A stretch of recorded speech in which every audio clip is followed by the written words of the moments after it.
JRF एक ऐसा exam जिस एग्जाम को क्लियर करके आप कॉलेज में प्रोफेसर बन सकते हो, पीएचडी कर सकते हो, रिसर्च फील्ड में जा सकते हो, साइंटिस्ट बन सकते हो, किसी एक टॉपिक पर डीप रिसर्च कर सकते हो। ये सारी चीज़ें करने के लिए आपको एक एग्जाम को क्वालिफाई करना पड़ेगा, that is UGC net JRF. अब ये होता क्या है एग्जाम, है ना। बहुत से स्टूडेंट्स को ये लगता है कि यूजीसी नेट और जेआरएफ एक अलग एग्जाम है, डिफरेंट एग्जाम्स हैं, राइट। तो आज इस वीडियो में हम सारी चीज़ों को देखेंगे। यूजीसी नेट क्या है, जेआरएफ क्या होता है, कौन कौन इस एग्जाम को अप्लाई कर सकता है, एग्जाम पैटर्न क्या है, एलिजिबिलिटी क्राइटेरिया क्या है, सिलेबस क्या है एंड एज लिमिट क्या है। So watch the video till the end. अगर आप 12th पास कर ली है या आप कॉलेज में हो तो ये वीडियो आपके लिए बहुत हेल्पफुल होने वाली है, क्योंकि हमें पता होना चाहिए। अगर बाद में पता चले, अगर आपको रिग्रेट हो कि यार मुझे ये पहले पता होता तो मैं प्रोफेसर बन जाता।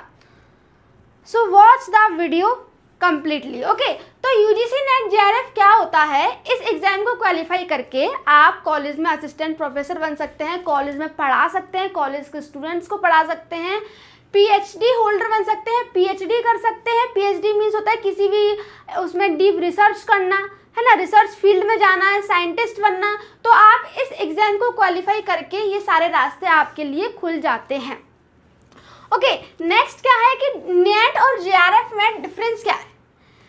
सो देखो 300 मार्क्स का ये एग्जाम होता है। अगर आपके एग्जाम में सबसे ज़्यादा मार्क्स आते हैं, हाईएस्ट रैंक आती है, तो आप क्या है साथ साथ में कैटेगरी उन्होंने ऐड कर दी है जेआरएफ, जूनियर रिसर्च फेलोशिप इसका फुल फॉर्म होता है। तो आपको क्या है कॉलेज से 40,000 प्लस स्कॉलरशिप मिलेगी पर मंथ एंड आप पीएचडी के लिए एलिजिबल हो जाओगे। मीन्स आपका कॉलेज का जो खर्चा है वो पूरा की पूरा कम हो जाएगा, ना के बराबर हो जाएगा, स्कॉलरशिप मिलेगी आपको एंड आप असिस्टेंट प्रोफेसर के लिए भी एलिजिबल हो जाओगे। फाइन। नाउ अगर आपके थोड़े से कम मार्क्स और आते हैं, मीन्स इसमें सबसे ज़्यादा मार्क्स हैं, अगर किसी स्टूडेंट के थोड़े कम मार्क्स आते हैं तो वो एलिजिबल हो जाएगा यूजीसी नेट के लिए। मीन्स उसको अब वो जेआरएफ के लिए एलिजिबल नहीं है, उसको कोई भी स्कॉलरशिप नहीं मिलेगी। अब उसको क्या है कि वो असिस्टेंट प्रोफेसर के लिए एलिजिबल हो जाएगा, असिस्टेंट प्रोफेसर बन सकता है वो एंड पीएचडी कर सकता है, किसी भी कॉलेज से पीएचडी में एडमिशन वो ले सकता है, ठीक है। अब अगर किसी स्टूडेंट्स के और कम मार्क्स आते हैं तो वो क्या कर सकता है, ओनली एंड ओनली पीएचडी कर सकता है, वो असिस्टेंट प्रोफेसर के लिए एलिजिबल नहीं हो पाएगा, वो सिर्फ पीएचडी कर पाएगा, वो किसी कॉलेज में जाके पढ़ा नहीं पाएगा। अगर आपने अच्छे मार्क्स आते हैं तो आपको जेआरएफ का सर्टिफिकेट मिलेगा, यूजीसी नेट का सर्टिफिकेट मिलेगा, और अगर आपके थोड़े से कम मार्क्स आते हैं तो आपको नेट का सर्टिफिकेट मिलेगा। आप उस सर्टिफिकेट को लेके किसी भी कॉलेज में जा सकते हो कि मैं प्रोफेसर के लिए एलिजिबल हूँ, मुझे कॉलेज में पढ़ाना है।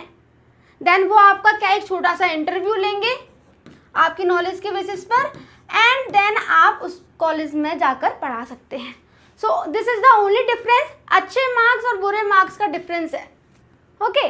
अगर आपके अच्छे मार्क्स आते हैं देन आप इन तीनों के लिए एलिजिबल हैं, अगर आपको थोड़े से कम मार्क्स आते हैं तो आप इन दोनों के लिए एलिजिबल हैं, और अगर तो और ही कम मार्क्स आते हैं देन आप ओनली पीएचडी के लिए एलिजिबल हैं। So this was the only difference. I hope कि आपको समझ में आ गया होगा। अब हम देखते हैं एलिजिबिलिटी क्राइटेरिया क्या है। तो ये है, इसमें मास्टर्स डिग्री मांगते हैं, आपने एमए किया हो, एमकॉम किया हो, एमएससी किया हो।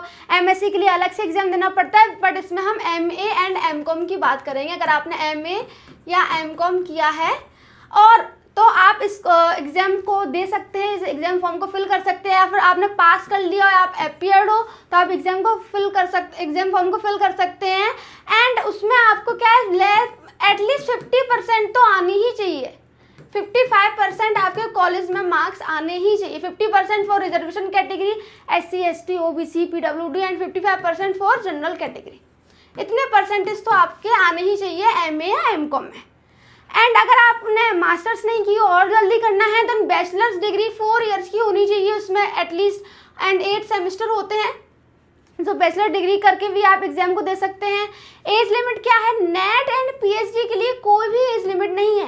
मीन्स आप 50 इयर्स की एज में, 60 इयर्स की एज में, 40 इयर्स की एज में भी आप नेट का एग्ज़ाम दे सकते हैं, पीएचडी कर सकते हैं। बट जेआरएफ जिसमें थोड़े से ज़्यादा मार्क्स चाहिए होते हैं, उसके लिए अगर आपको देना है तो आपकी 30 ईयर्स तक की एज मांगते हैं जनरल कैटेगरी के लिए, एंड 5 ईयर्स का रिलैक्सेशन होता है for OBC, SC, ST, women and PWD. Okay, तो जेआरएफ के लिए उन्होंने एक एज लिमिट का क्राइटेरिया सेट किया है 30 इयर्स एंड 5 इयर्स का relaxation for OBC, SC, ST, women and PWD. But net and PhD के लिए कोई एज लिमिट नहीं है, आप किसी भी एज में एग्जाम को दे सकते हैं, प्रोफेसर बन सकते हैं, पीएचडी कर सकते हैं। नेक्स्ट अगर हम बात करें एग्जाम पैटर्न की, तो ये 2 पेपर्स में कंडक्ट होता है, सेम डे ही पेपर्स होते हैं। पेपर 1 में आते हैं आपके 50 क्वेश्चंस 100 मार्क्स के, एंड पेपर 2 में आते हैं 100 क्वेश्चंस 200 मार्क्स के। Means each question has 2 marks. Time आपको 3 आवर्स मिलते हैं, 180 मिनट्स। एंड सबसे अच्छी बात इसमें यह है कि कोई भी नेगेटिव मार्किंग नहीं है, तो आप तुक्का भी लगा सकते हैं एग्जाम में, क्योंकि बहुत बार तुक्के भी सही हो जाते हैं। ओके, सो ये था इसका एग्जाम पैटर्न। अब हम देख लेते हैं पेपर 1 एंड पेपर 2 में क्या आता है, कौन से सब्जेक्ट्स हैं। तो पेपर 1 में आपके 10 यूनिट्स होती हैं, total 10 units. Teaching aptitude, research aptitude, comprehension, communication, mathematical reasoning, logical reasoning, data interpretation, ICT, information communication technology, higher education and people development environment.